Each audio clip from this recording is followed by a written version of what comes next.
webinar on manufacturing reshoring. Let me just begin with reminding everybody that you need to keep your phones muted and your computer audio off. Basically the format today is we're going to give our sponsors, are going to introduce our sponsors, and they're going to get a chance to say a few things, and then we're going to turn it over to Esteban, who is going to cover the topic, and then of course we want to jump into the questions and answers. I want everybody to understand that to use the chat to submit your questions for consideration, and feel free to submit during the program. So anytime during the program you've got a question, go ahead and submit it. Stacy and I will be keeping track of those, and at the appropriate time we'll bring those questions up to Esteban. So at this time, again, I want to thank the sponsors. But first and foremost, a special thank to Sage Policy Group and its chair, Esteban Basu, for partnering with us on the New Directions for Maryland Manufacturing Initiative. And just a quick word about this. These seminars are actually the launching pad for what we hope to be a more in-depth, substantive movement to identify the new reality of where we're going. Esteban and I talked about this a while back, and we think that it's critically important now more than ever to better define the value of manufacturing to their state's economy, the need to make it a priority, and in particular to address the unemployment situation by trying to connect those jobs in manufacturing with this whole new group of folks that are unemployed. That's just a snapshot of it. You'll hear more about that later on. The webinar is a four-part series. It's one, again, of many activities. And we have a few companies, organizations who stepped up to support us bringing this specific webinar to you. And I think everybody understands, and I know we have a number of people online with nonprofits. All nonprofits have had to pivot. We're all in the same situation, in that we're looking at new ways of creating value in the marketplace. Obviously, webinars is the avenue of choice right now, but I think we're going to see in the future some other, maybe more innovative and creative ways of connecting with folks.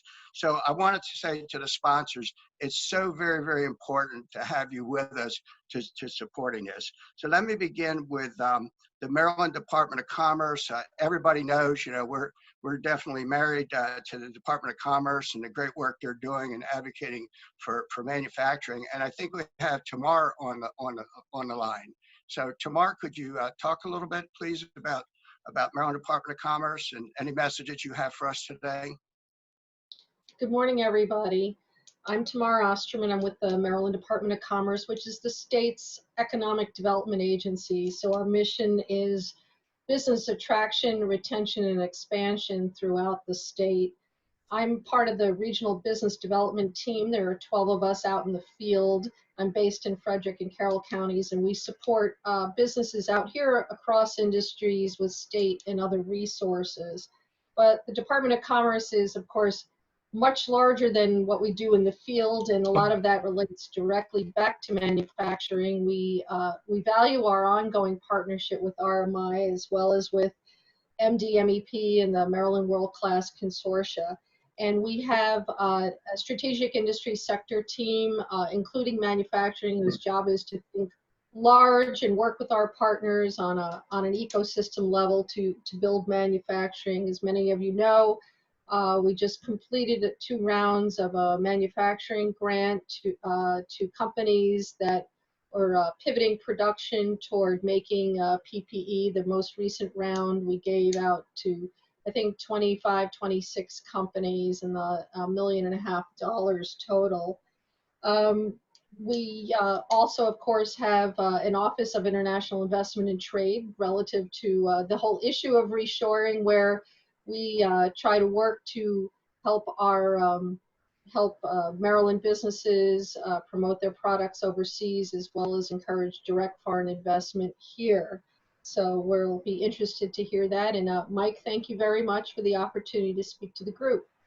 Thank you for joining us today. And we love Western Maryland. We love Frederick. So and the work that everyone does out there with manufacturing, particularly Jody. Uh, at this time, we have a representative from Hamatro, Heidi Falter. Heidi, you were in were you in our fashion show, by the way?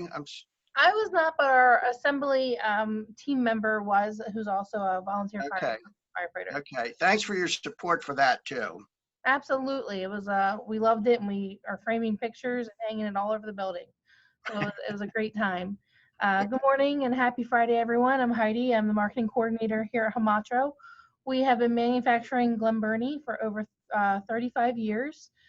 We always offer tours when everything is back to normal. We'd love to have you in, check out our facilities. And we're also hiring during this time period, which is a great thing to mention. If you know anyone looking for work in assembly or starting out in manufacturing, we're always looking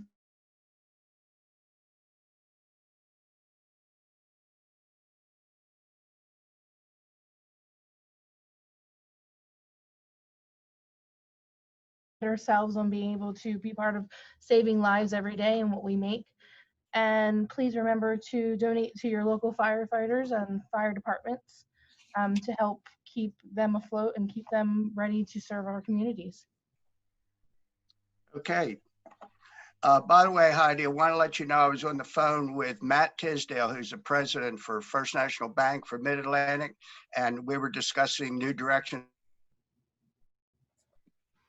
And he made a comment about, which we all know, people need to learn more about manufacturing. He specifically talked about Hamatro as an example of what people needed to see. And our friend John Freeberger is on the line. And John, we want to thank you too for all your support over the years. I just pressed a button, and so now I'm having trouble finding my way. So hold on, folks. I gotta exit full screen and okay, got my script back. Excuse me. All right. Well, and another great partner of RMI is PNC Bank. PNC has been affiliated with, and we're going to introduce Scott Nicholson. But Scott, I just want you to know that Laura Gamble goes back with our events for many, many, many years. And we've appreciated very much, not just this sponsorship, but the sponsorship that PNC has provided to our industry over the years through RMI events. It's definitely been a great partnership, and we feel very, very good about it. And before I get started, I've got 5 kids and 3 dogs sucking on Wi-Fi and creating distractions. So if you hear any large crashes, that's we've got a lot of commotion going on today. But when Stacy first reached out to Dave Schwing and I about this opportunity, we jumped at it. To your point, Laura Gamble and RMI go back a long way. It's a great organization, and these are great presentations for Dave and I to go back to our customers with this information that we learn. Obviously, Anabon does a great job keeping us informed and humoring us along the way, which is always fun. And so I thought I'd just talk a little bit about what PNC does in the market. Dave touched on a few things last session, but so PNC came into the Baltimore market back in 2006 when they acquired Mercantile Bank, and they came into the DC market when they acquired Riggs Bank shortly thereafter, like 2008 or 9. And in Baltimore, it's been great because we had this mercantile culture set up already. And Laura's a big part of that, Laura Gamble, who is our regional president. But the way PNC is set up, we have different markets across the country, but we all operate autonomously within our market. So Baltimore, Laura Gamble heads up, Dave and I are part of that market. And so we have kind of our own small company in Baltimore. So we operate as a small local bank within the PNC umbrella. So my day-to-day business is taking care of my clients and building my book of business. And then once we have clients in the door, we have a team around us, whether it's wealth management, financial planning, 401k, merchant services.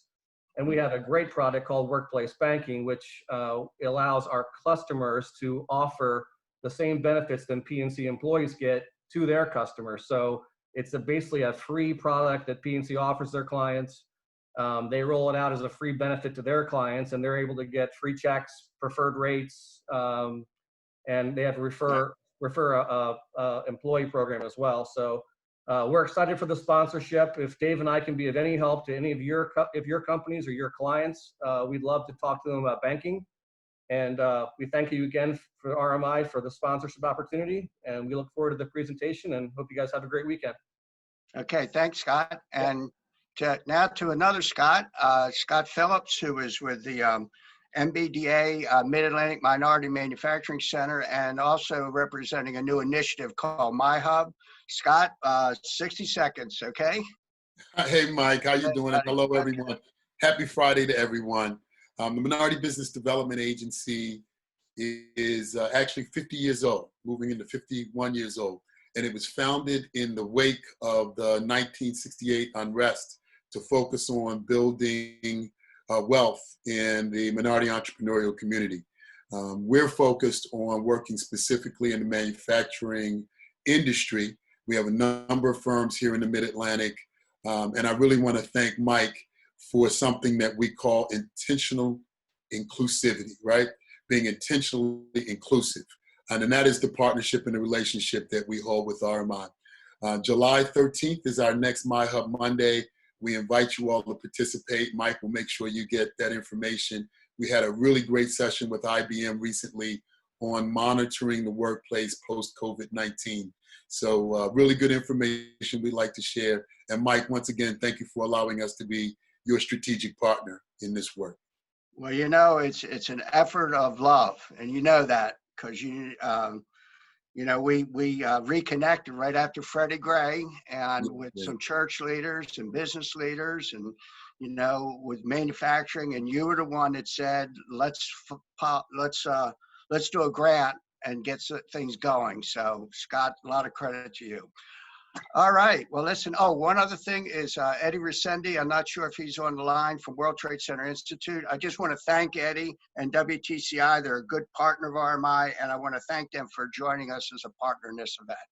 So, Annabon, it's your turn. So let's hear about reshoring. By the way, this entire session is being recorded, and everybody will have an opportunity to take a look at it on our website after it's over with. So at this time, I want to introduce Annabon Basu, who's going to enlighten us about reshoring. Is it real? Is it happening? What should we be doing?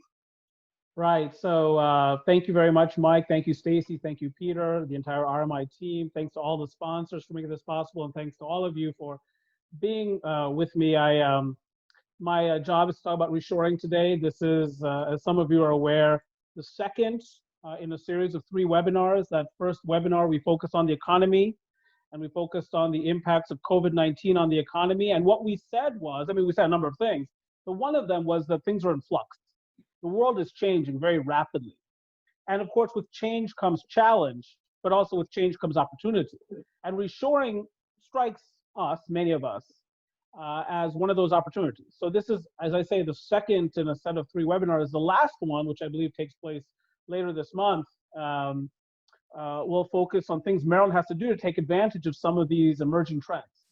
How we can use these emerging trends to diversify and grow our economy, including our middle class. So new directions for Maryland manufacturing. The topic of the day, the topic du jour, is reshoring. So let's talk about that. Just a very brief definition. I think you know what reshoring is, right? But it's more than manufacturing, as it turns out. We associate with manufacturing often because that's the industry that has departed most aggressively from America's shores abroad, whether to China, Mexico, other places. But we know that a lot of IT jobs, service sector jobs, including accounting jobs, many others have been offshored as well. A company's decision to reshore can be encouraged through favorable business conditions, the skilled workforce, and incentives encouraging innovative manufacturing practices. We're going to talk about all of these issues today, but it's very helpful to have the Department of Commerce on the line because they're a big part of this. Because we've got to be able to tell the Maryland story, and I'll come back to the Maryland story many times during this webinar, but certainly late in the webinar as well, and then I'll take questions from you all.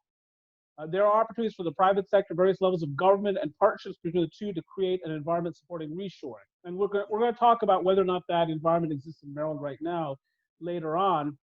And our third webinar actually is focused on things that have to happen in Maryland, changes, to allow us to take advantage of some of the changes in the global economy, trade patterns, so on and so forth, and take advantage, as it turns out, of reshoring itself. Now, one can understand why a lot of policymakers haven't placed a lot of emphasis on manufacturing or growing manufacturing employment. This is a graph of US manufacturing employment back to January of 1939. You can see here, since the late 70s, early 80s, it has not been a source of net new job growth. Indeed, if you look at the post-COVID-19 manufacturing employment level, May 2020, I shouldn't say post, it's actually during the pandemic, but you can see here that basically employment in manufacturing in the US is back to where it was in 1941. So, when educators or policymakers think about manufacturing, they say, well, why would I spend time trying to get kids to go into that part of the economy? I want to push them into health services, IT, cybersecurity, those kinds of fields. That's where the growth is. And you can understand some of this. But again, the world is changing. Now, if we want to look at Maryland manufacturing employment, and of course we do, this is what's happened since 1990. And again, you can understand why it's been such a struggle to get people interested in this sector of the economy. I am interested in the sector of the economy for many reasons, but number one factor is that it creates wealth. I'm a service provider. You may or may not like me, but I can tell you this, I create no wealth for this economy, zero. I create no wealth. I don't produce anything. I just sit in front of this computer all day long, but I just turn it on and then I turn it off at the end of the day. Nothing new exists. But manufacturing, construction, mining, including energy, and then agriculture, those four sectors of the economy really stand out as wealth producers. They take inputs that aren't worth a lot as inputs, translate that into outputs that are worth a lot.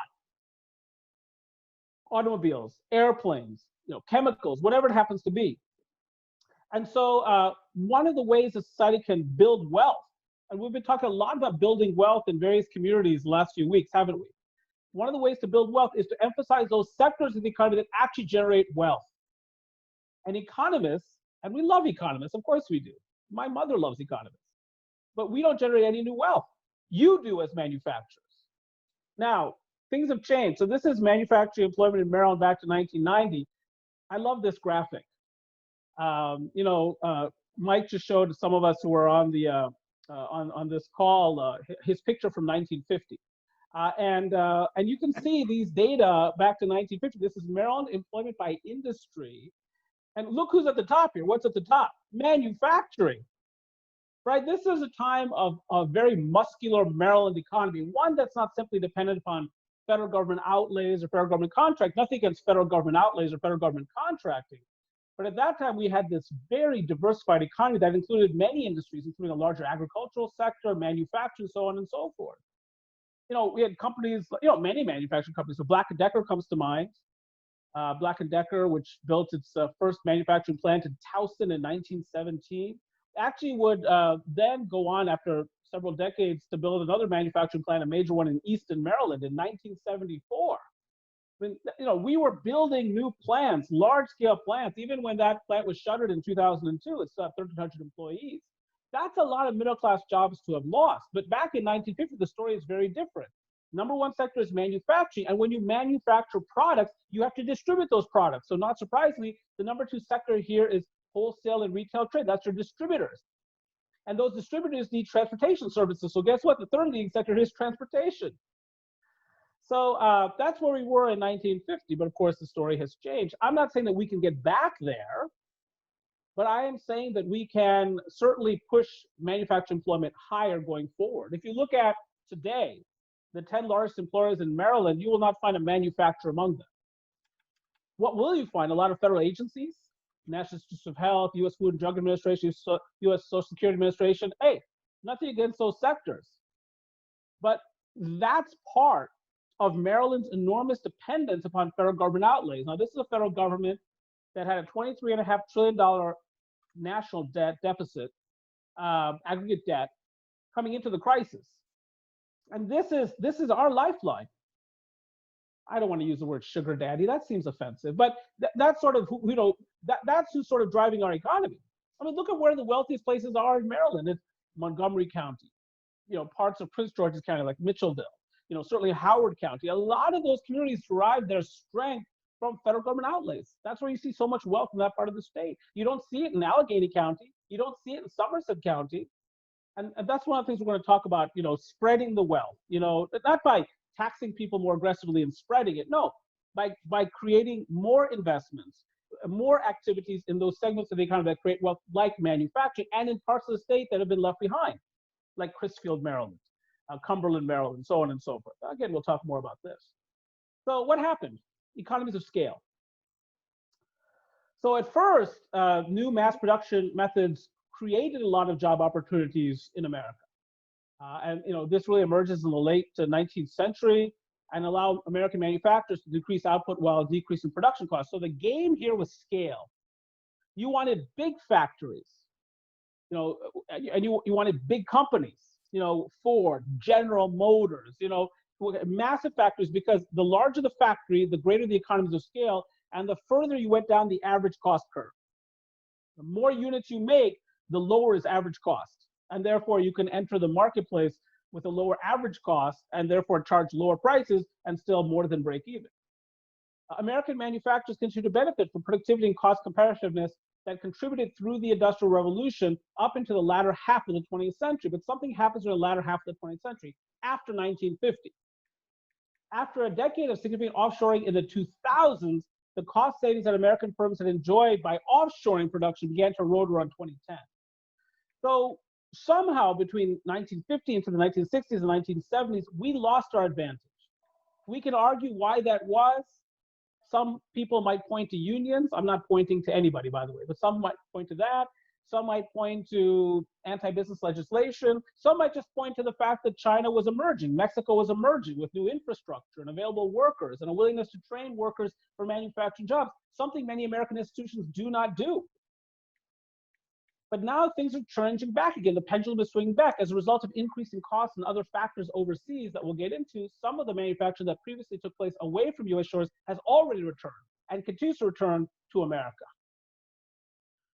So, MAUSA, what's a MAUSA? A majority-owned U.S. affiliate is a MAUSA. And so these are affiliates of multinational enterprises, MNEs. And this just gives you a graphical element regarding total manufacturing employees in China among these US affiliates from 2009 and 2017. Here's what we saw coming out of the previous economic downturn. And I've heard, by the way, some skepticism regarding the idea of reshoring. Because during the Great Recession, what happened? Money disappeared. Money disappeared. From the value of people's homes, from bank balance sheets, money disappeared. And all of a sudden, when there's not as much money to go around, you've got to work that much harder to cut costs. So if you're trying to cut costs, one of the ways to do that is to put even more manufacturing employment or more manufacturing activity in China. At least that used to be the mantra. And it has been the mantra probably since the 1970s or 1980s. If you were a CEO of a major US manufacturing company and you were not offshoring to China, you were missing it. What are you doing? What point are you trying to make? If you want to be a profit maximizer, you have to be a cost minimizer. And the way to be a cost minimizer is head east to China. And we actually saw it. At this point, Donald Trump is a TV star. We're not really talking about reshoring. And we're not talking about bringing manufacturing back. And we're not talking about trade wars, all these kinds of things. What businesses are thinking about is simply efficiency, cost reduction, so on and so forth. Now, again, these data only go through 2017. I'm not trying to hide anything from you. But reshoring has really come back. And it's really a quite recent phenomenon, which is important for Mike and everybody else to realize, because we have an opportunity here in Maryland to jump on the curve relatively early. In 2018, the combined reshoring and related foreign direct investments, so that's investment by foreign companies into America to conduct manufacturing activities. Those announcements remain strong, adding more than 145,000 jobs in the US, the second highest annual rate on record. This brings the total number of announced manufacturing jobs brought to the US from offshore to more than 757,000 since the manufacturing employment low of 2010. Now, let's do some simple math. If we get 2% of that, if we got, our state is about 2% of the national economy. If we got 2% of 800,000, if I'm doing my math correctly, that by itself would be 16,000 jobs in manufacturing coming back to Maryland. And that's one of the ways. Now, have 16,000 jobs come back? I'm going to point out, no, they have not, because we haven't gotten our fair share. Or maybe we have gotten our fair share, we haven't gotten the share we would have wanted. But additionally, the number of companies reporting new reshoring and foreign direct investment was at its highest level in history in 2018, up 38% from 2017 to 1,389 companies. Look, this new wave is emerging. Things are changing very, very quickly, and COVID-19 accelerates this trend. Because with COVID-19 comes a set of supply chain disruptions and gives further reason to corporate CEOs or decision makers generally to bring more of their production back home, where their clients exist, where their customers are. This is the Carney US Reshoring Index, and it shows that US companies are leaving China. Look, I'm not saying I have anything against China. That's not what this is about. This is about how we can broaden prosperity in America. I think we have to let the Chinese worry about China. We worry about America, and we worry about Maryland. We worry about Baltimore and Cumberland and Cambridge and Crisfield and all the rest of it. The Carney's Reshoring Index recently revealed a dramatic reversal of a 5-year trend as domestic US manufacturing in 2019 commanded a rising share versus 14 Asian low-cost countries, or LCCs, tracked in their study, with manufacturing imports from China registering a particularly sharp decline. The supply chain is moving back home, or at least it's moving out of China. In 2019, imports of manufactured goods from 14 Asian low-cost country offshore trading partners shrunk to $757 billion from $860 billion in 2018, a 7.2% decrease. So it's not just about China. US gross domestic product or output in manufacturing was virtually unchanged in 2019 versus 2018. Remember, 2019 was a tough year for manufacturing. For 5 months late last year, US manufacturing was in recession. Trade wars, strong US dollar, somewhat static US auto industry, and then the issues at Boeing. But actually imports fell quite quickly. And that's becoming more of a long-lived trend. 2019 saw companies that actively adapting to what they felt like a major disruption. The US-China trade war by reducing imports of manufactured goods from China while increasing manufactured imports from other countries in Asia, as well as from Mexico. Ultimately, obviously, the goal is not to shift the supply chain from China to Malaysia. That's fine, but we want to move it from China to Cumberland. So where does reshoring and foreign direct investment come from? Top 10 countries cumulatively from 2010 to 2018. Well, you can see China. I mean, that's no surprise. China is responsible for a quarter of the world's manufacturing. So there's more jobs to be reshored back to America. So the first set of columns is reshoring. The second set of columns is foreign direct investment. So that's Chinese companies investing in America to do their manufacturing here, or German companies, Japanese companies, so on and so forth. Which segments do we see the most reshoring in? Number one, transportation equipment. That includes your auto manufacturing. But it also includes tractors, farm equipment, so on and so forth. Computer electronics products. Why does this matter, this list? Because these are all high value added segments. And these are segments. I mean, you think about the typical auto worker or the typical person who's working in the computer sector, even the computer manufacturer assembling sector or the electronics sector. A lot of engineers, a lot of technicians, electrical equipment, appliances and components, chemicals, that's your pharmaceutical industry. And by the way, because of this public health crisis, the Trump administration implemented, as many people know here, tariffs on steel and aluminum in the name of national security. And so those tariffs applied broadly. Some nations ultimately got exemptions from those tariffs, but that was the notion behind those 25% tariffs. We need to produce more steel and aluminum in America to protect ourselves. Well, it certainly must be the case if we are now in an era of pandemics, that America needs to think about producing more of its medicines here, whether generic or name brand drugs. So, pharmaceuticals, chemicals, that part of the economy, I mean, my guess is that comes back very strongly, whether from India or China. Look at number 6 here, ladies and gentlemen, apparel and textiles. Are you kidding me? I thought all that was made in Bangladesh. Well, but some of it's being reshored. You can see how many jobs, nearly 39,000 have come back. That's reshoring, jobs coming back, because Apparently, we Americans can do these things. If we're trained to do them, we can do these things. More data here. As in previous years, FDI continued to exceed reshoring in terms of total jobs added, but reshoring has continued to close the gap since 2015. So the red line there is foreign direct investment. Jobs relate to foreign direct investment. The blue line is reshoring.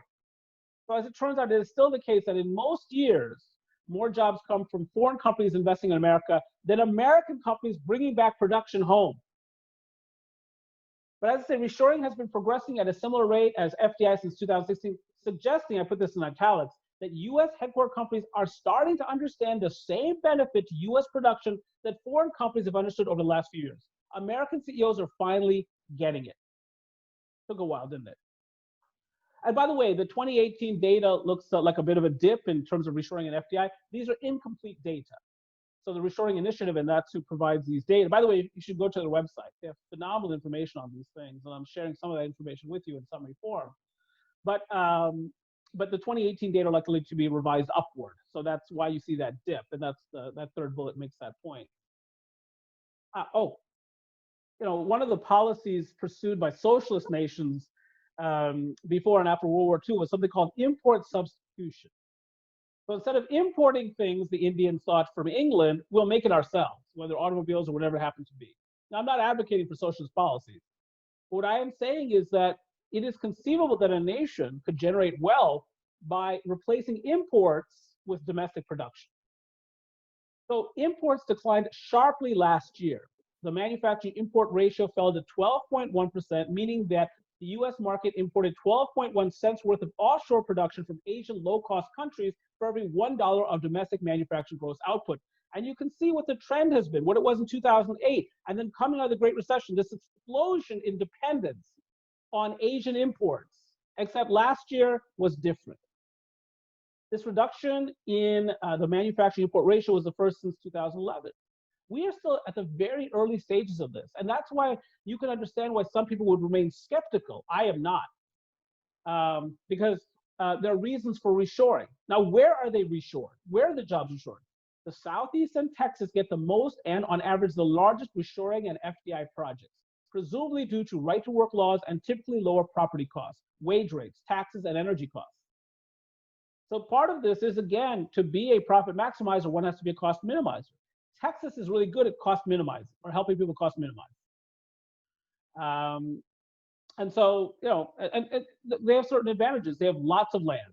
They have lots of land. The Midwest, led by Michigan, is second based on reshoring to its strong industrial base. Michigan is not a southern state.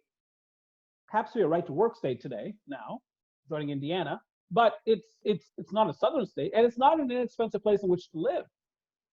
From 2010 to 2018, 58% of total jobs due to reshoring and FDI were in the South, 21% in the Midwest, 10% in the Northeast, and 10% were in the West.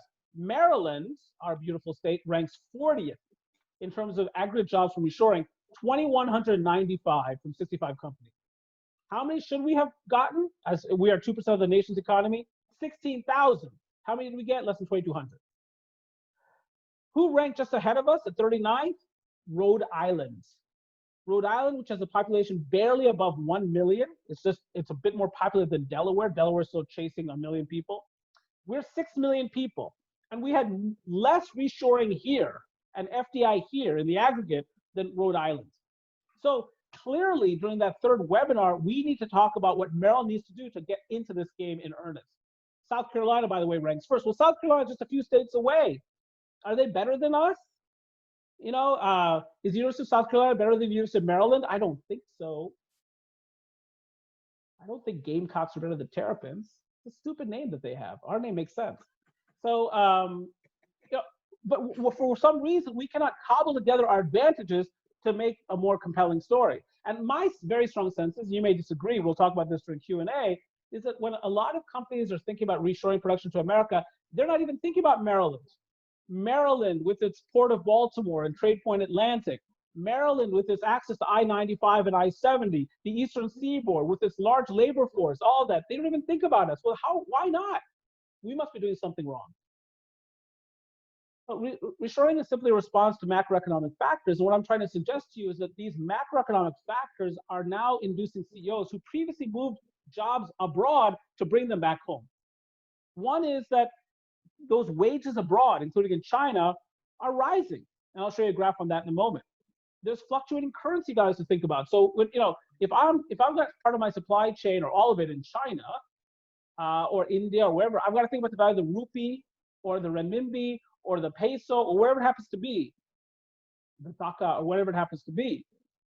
Labor productivity or gains in output for manufacturing workers is also commonly cited as a significant factor in terms of total manufacturing costs. So one of the things we need, and we've been saying this, it's obvious, but we need a more productive manufacturing workforce.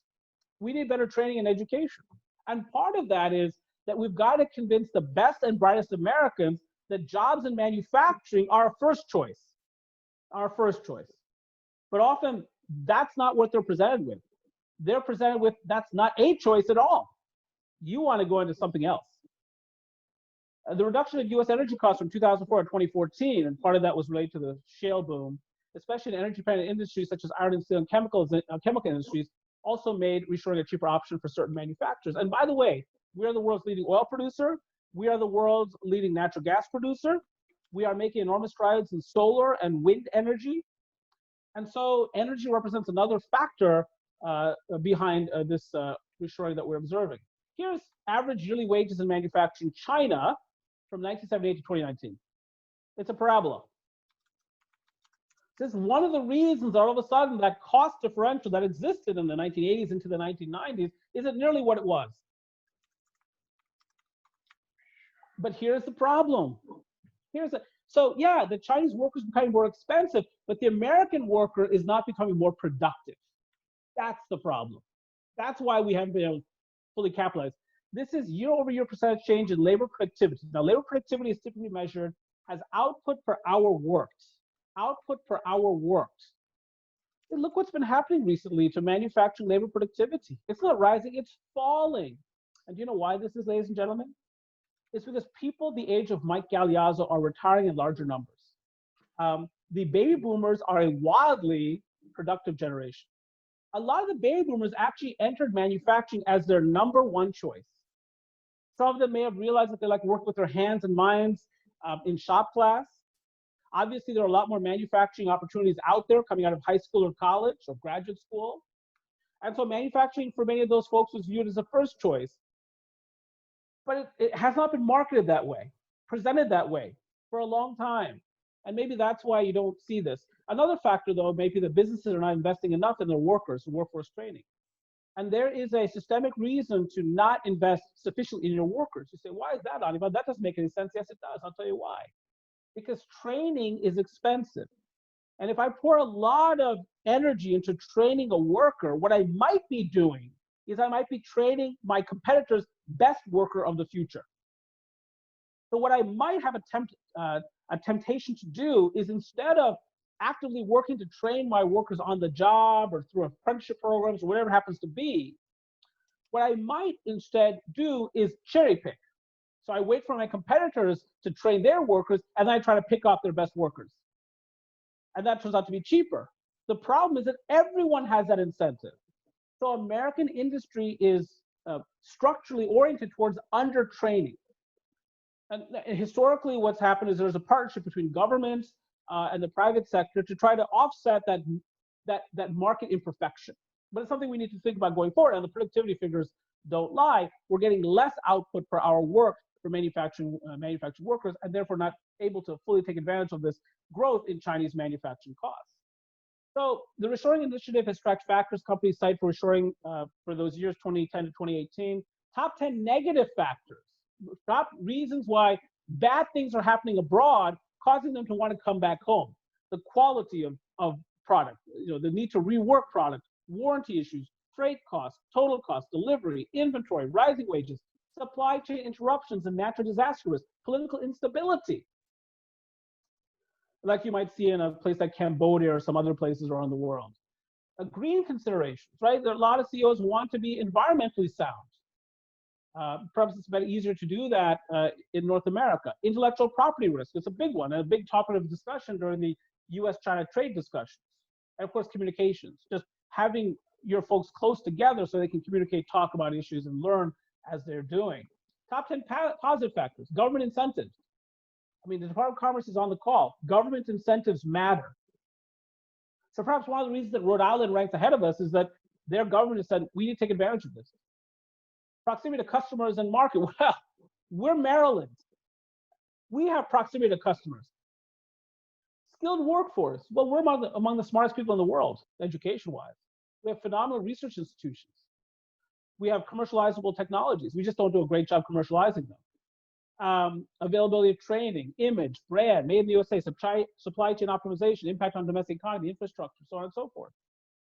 Now, Donald Trump was cited a few times, 83 times, in fact, over the course of these years, in terms of a reason for reshoring, associated with things like corporate tax cuts and so on. I don't want to get partisan here, but you know, I'm glad that he introduced this discussion of we need fair trade with China, not just free trade, and that we don't need to produce everything abroad. We can produce some of our own things here in America.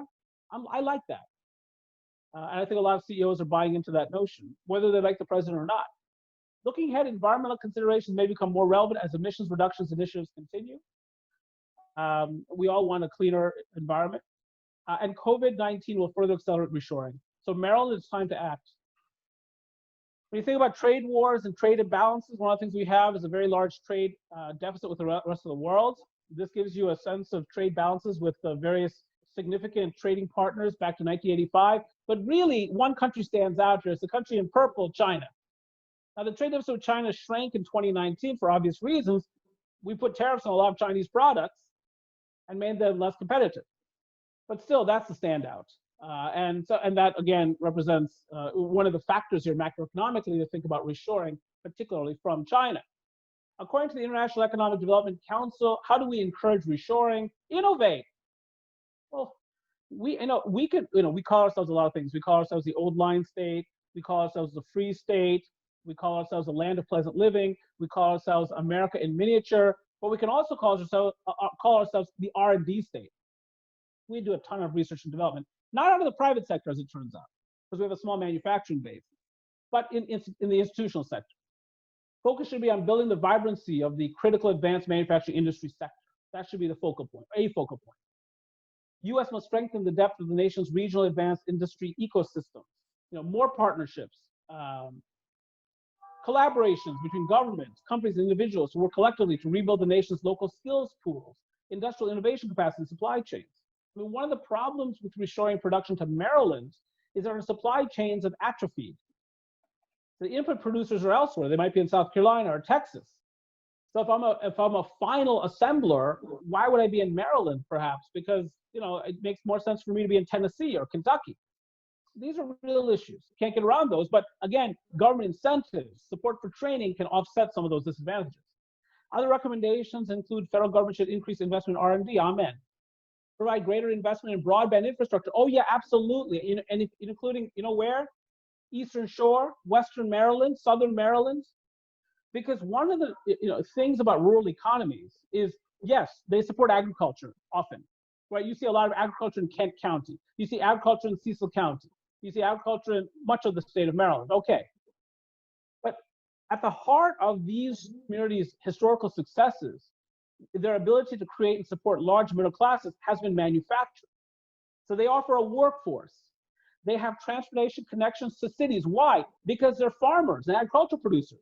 So they had to have roads to bring goods to market. Those same roads, that same infrastructure can be used to transport manufactured items. And there's a reason Black & Decker put a plant in Easton in 1974. The workforce was there. The transportation linkages were there. So, but to operate in today's economy, you need broadband. And a lot of our state, too much of our state, I would say, is not connected with high-speed broadband. And it's really put rural Maryland at a disadvantage during this COVID-19 pandemic. And of course, here's the biggie: increased focus on workforce development, building the nation's and the state's talent pool through training and education. I'm hitting the home stretch here, but I want to talk about a couple of other things. First, we have a new trade regime in North America, the USMCA, the US-Mexico-Canada Trade Agreement. And An aspect of that agreement is that we have now new rules of origin. Rules of origin are the criteria used to define where a product was made and are important for implementing trade policy measures, including trade preferences. The rules of origin differ by product and by regional free trade agreement. We now have a new agreement in North America, the USMCA. Regional value content for autos. Under USMCA, automobiles must have 75% of their components manufactured in Mexico, the US, or Canada to qualify for zero tariffs. That fraction was 62.5% under NAFTA, or that proportion. So we have stronger rules of origin now.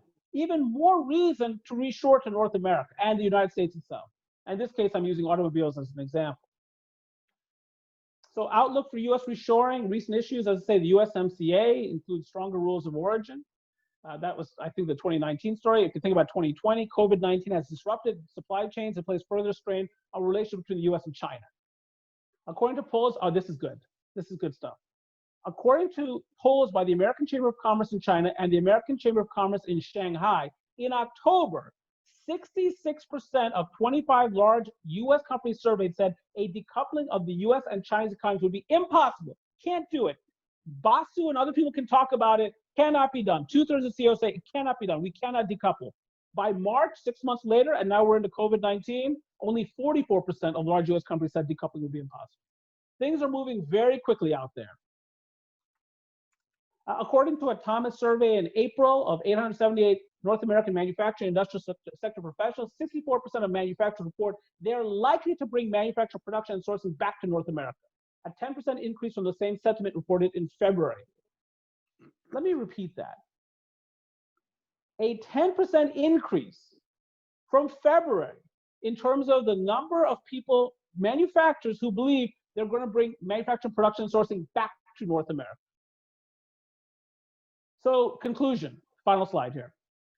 Look, I know there's some skepticism out there. Reshoring is real, but Maryland is not ready. It's too expensive. It's too hostile to business.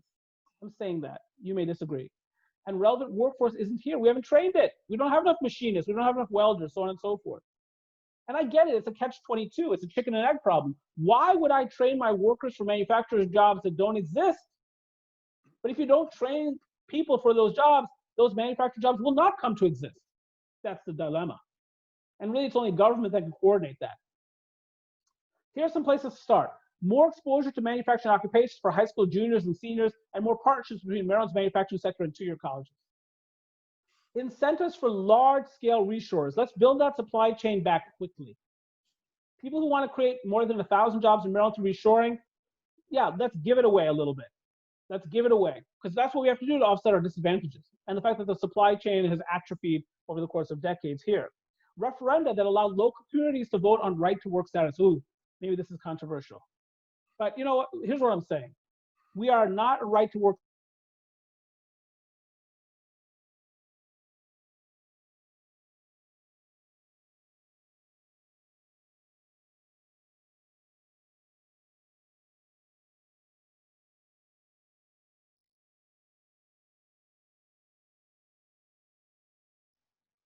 county. You know, in Dorchester County. Maybe Prince George County, Montgomery County, Baltimore City, Baltimore County go a different direction. Fine, it's a big experiment. Let's see where the manufacturing employment jobs are being created, and then play follow the leader. And then finally, programs that induce people to shift from reliance on government assistance to independence, full community engagement, and a sense of individual pride. So can we, as we did in the 1990s when Bill Clinton was president, can we create opportunities for people who are currently on public assistance, provide them training opportunities, and move them to a life of financial independence, and you know, thereby create examples for their community and for others, including loved ones. Just a thought. And with that, Mike, thanks a lot. I'll take questions in our remaining 13 minutes together. Anaban, thank you so much. That's so inspiring. And I just want to say in general, you're helping to underscore a very important fact. We're not going to go back to work. We're going to go forward to work. That we are clearly in a period of change, and those people that enjoy creating a future, this is our time to make manufacturing a priority. And you are really giving us so much of the direction for that to happen. I know reshoring is really important. I just learned an awful lot, But I think it's important to realize it's no longer business as usual, folks. We're in a new era, and we need to figure out new and different ways to become architects of our future. And I believe, Annabon, you made a compelling case that making manufacturing a priority is the way we need to go. So with that, and Stacy Smith, are you there? Because Stacy is going to help me with these questions. At the end, we got a lot of questions, but let me jump to, is Chris West, or Chris, can you unmute? Are you on the line, Senator West? Okay, I think I got a question from him. It says, and here it is, about what would be a disruptive incentive that a county could implement, maybe it wasn't Chris, that a county could implement to attract more manufacturing that isn't offered by the state already? That might have been a different Chris. Well, I think it's two-year colleges, right? So if you're talking about local communities, what control do they have over higher education? You know, even Prince George's County doesn't have control of the University of Maryland College Park, but what it does have some authority over is its local community college, including acting as a significant source of funding for a community college. Same thing in Baltimore City and other places. So that's the place. I mean, it's the magic, I think, happens largely at two-year colleges. But here's the thing. You want to first offer programs for, you know, to become machinists or welders, so on and so forth, millwrights, whatever it happens to be, at the two-year college level. But you've got to, if you're going to stand up those programs with the assistance of local governments, you've got to also have students who want to enter those programs. Because it's not enough to stand up a program, you've got to have it being, you know, be financially viable, financially sustainable.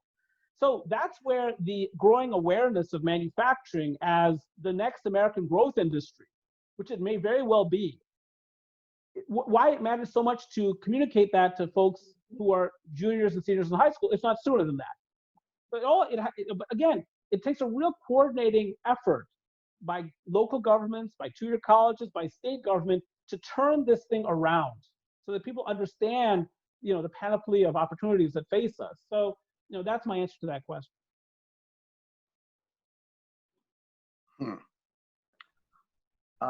Stacy, are you there? Yep. Okay. Did you have a question, or you want me to? I can jump in, or you can jump in. Go ahead. I like what Michael Raphael writes, and Annabon, I'll just read this and maybe just comment. He said, we need to better leverage our federal labs and military bases, our universities and hospitals, and our large corporations to foster innovation, develop new tech and products, and then work to keep it here for manufacturing. This age of Zoom, we need to increase intercommunications between all these groups. It will work. Thoughts? That's absolutely right. So our commercialization engine is very weak. So we have all this research and development that takes place at the National Institutes of Health, at the Food and Drug Administration, at Aberdeen Proving Ground, at the National Security Agency, you know, at Pax River, so on and so forth. You know, Fort Detrick, Johns Hopkins, University of Maryland. I mean, you know, and we, for whatever reason, are incapable of translating a lot of that intellectual property into commercializable technologies, into jobs. And some of this is because of institutional culture. You know, the notion of commercialization would pervert the research agenda, right? Creates an incentive to do other than pure research, maybe even biased results. But Stanford has gotten over that. MIT got over that. You know, I mean, people have gotten over that. And that's where you see the real innovation. You know, University of Texas in Austin got over that. University of Michigan got over that. So, you know, we have to get over it. You know, we have not produced, you know, one Pfizer, one Merck, one Biogen, you know, we haven't produced one massive biotech company. I mean, we've had MedImmune and Human Genome Sciences and so on and so forth, but nothing massive. Even though we're home to FDA and NIH, it's almost impossible that we wouldn't have created even one company of that ilk. And so that's a source of frustration to me. I mean, we talk about cybersecurity and all these kinds of things, but a lot of the gigantic cybersecurity companies are not in Maryland, as it turns out. So that's what I think the comment is getting at, and we need to do a better job. I say, I'm chair of the Maryland Economic Development Commission, and I say all the time, please help me understand what it is to have an entrepreneurial ecosystem. What does that mean? Because I keep hearing that Silicon Valley has an entrepreneurial ecosystem, and so does Boston, and you know, so does Austin, and so on and so forth. So does Raleigh Durham. What is it, and how can we have it here in Maryland? Because clearly we don't have it here in Maryland. So that's part of the discussion. So Annabon, Michelle Welly has asked this question, and I want to comment. It's what is the potential impact on port cargo business with reshoring of products and or components now produced by offshore? And would you also explain to people that when the state reports their export numbers, that those are not necessarily goods or services that were produced in Maryland? A lot of people don't understand that. Yeah, so a couple of things, with respect to Michelle's question, and Michelle Welly I consider her to be a very good friend, and she's an extraordinarily talented person. So I'm glad she's on here. So with respect to that, ships come into the Port of Baltimore and are unloaded. And often the ships that come into the Port of Baltimore are a lot fuller than the ships that go back out. Why is that? Because we run a trade deficit in goods. We run a trade surplus in services, but you don't transport services by ship. So we run a massive trade deficit in goods. And so, one of the goals here is to balance this out macroeconomically. For us to have a better balance between exports and imports, it actually matters for the sort of the country's balance sheet, for us to be in better balance. And so, part of the goal is if you reshore more production, if you have larger economies of scale in America, you probably end up bolstering your export sector as well.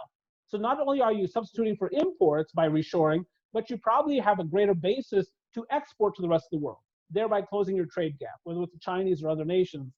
So that's the goal. Now, with respect to the export data, you're absolutely right, Mike, that for instance, when we see natural gas shipped out of that large LNG terminal in Calvert County, that natural gas is by and large produced in Pennsylvania.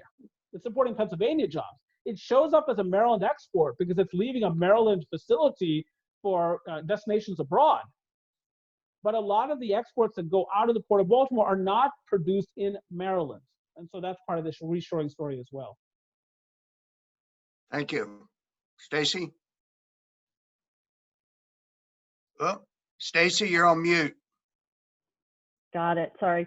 Ken asked the question. I think it's a good one. Do you have any suggestions to help get more at-risk kids into technical schools that could feed directly into manufacturers?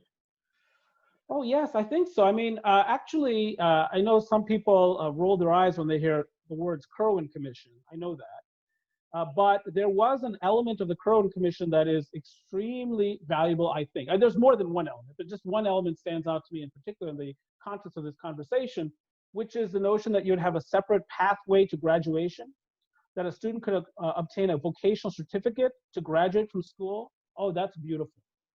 And we've got to, I think, have the message out there, send out the message that whatever way you graduate, graduation is graduation. There is no better path. It's not that the vocational certificate is inferior as a path to graduation than the other more formal path of passing tests and college preparedness and so on and so forth. And I'm not arguing against that path either. I'm saying that our kids deserve to have more than one path to success. And they deserve to have access to all the opportunities that are available to them, the opportunities that fit their personality, their wants, their needs, their desires, their aspirations. So, I think that's where you make it happen. In those later years in high school, junior and senior years, where a lot of kids are not going on to college, right? Because right now they have only one path. Okay, I really don't want to go to college, but I don't know what else to do. I'm going to go to a 2-year college. They end up spending a year in remedial math and remedial reading. They get lost. They lose hope, and all of a sudden you've lost a kid. Whereas if they graduate and they've got a vocational certificate and they're connected to an employer, they're not lost. They're on their way. A good welder in this country can make low 6 figures. There's no shame in that. Not that money's everything. But the point is, you end up creating a larger middle class. So I think that's the answer to that question. We started with that process, and the Kerwin Commission, I get it, it's expensive, and I'm not talking about every aspect of the Kerwin Commission for purpose of this conversation, but that separate pathway to graduation, I think we have to do that in Maryland, and that manufacturing would be one of the main beneficiaries of those vocational certificates. Mike, can I ask one more? Yeah, go ahead, Stace. I like the question Haresh submitted. As we talk about lower productivity in millennials or possible increased costs because of reshoring, should we talk about the role of automation, robotics, and machine learning in manufacturing? Would sound policy or incentive programs that navigate navigates and encourages the manufacturers to navigate towards advanced manufacturing be helpful? Right. Well, in this case, I think the market does a lot of the work, right? So a manufacturer is trying to use the technologies that allow them to get to market fastest with the highest quality at the lowest possible price to underbid competitors.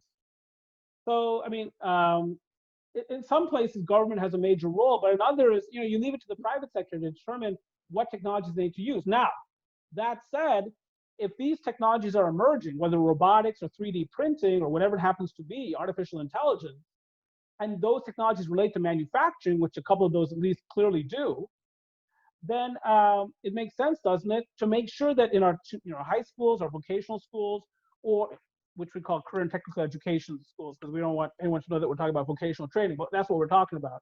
And then in our 2-year schools and our 4-year colleges and our graduate programs, to have them focus on those emerging technologies so that we're the first to produce a workforce that can use those new technologies. So all of a sudden, when the reshoring takes place, it doesn't go to Rhode Island or Texas, it comes to Maryland. Why does it come to Maryland? Oh, they have the workers that can work with 3D printing. They have the workers that can relate artificial intelligence to cybersecurity and manufacturing. They're the ones. So we're going to Maryland. I'm coming to you, Baltimore. So that's the game here. That's the goal here.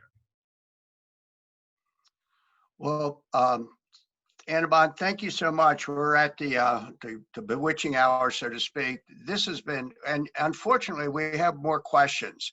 So, Stacy, anybody have any? We can post those questions. We just don't have time, Annabon, to go through them all. So, any thoughts on people that ask questions that we didn't get answers to? Look, I'll say this: if they're good questions, I'll answer them. And I know, by the way, they're all good questions. They're all good questions. You know what I'm gonna say? They're all good questions. Hey, Annabon, we'll figure out something. We'll get them over to you, and maybe we can, Stacy, figure out a way we can get some response to them. But Annabon, I do need to clarify something for the group because there was a little bit of misinformation that you gave. Yes, I am ready to retire, but I'm not quite as old as you made me out. So I'm going to show the group what I showed everybody earlier. This is me in the early 70s, okay? Oh, sorry, 70s. All right. I didn't know. Not 50s, not 50s, 70s. I didn't know. Yeah, no, that's okay. I was guessing. I'm so sorry. I'm so sorry if I've offended you. No, you didn't offend me. Gosh almighty, man, you're my friend. Okay. All right, so, and plus, it's time for another kind of revolution in manufacturing. I appreciate everybody being on this. I think you can see from the spirit of this conversation and of presentation that we're very serious about changing the dynamics for Maryland manufacturing. It's no longer go along to get along. We're organizing a kind of a coalition of the willing, the people that want to change the dynamics so we can realize the kind of wealth building that Annabon is talking about for the state of Maryland. So, so with that, I do want to thank everybody. Check out our website. We have 2 more webinars coming up. The last one is for manufacturers only, but the next one I think is going to be a really good presentation on some of the factors that we need to look at in order to achieve some of our results. Not my dog. So with that, is anybody, Annabon, do you have anything to say? Stacy, Peter? No, I just want to say I look forward to the 3rd webinar, and it's conceivable that we'll have an opportunity to address some of these questions during that 3rd webinar as well. So. Okay. All righty. And again, Stacy, this is all going to be on our website, right? A recording of this? Yeah, and I'll send the recording this afternoon, a link as well. Okay. In a follow-up email. All right. Well, listen, again, thank you to all our sponsors and for all of you for joining us today, and have a great weekend. Bye now.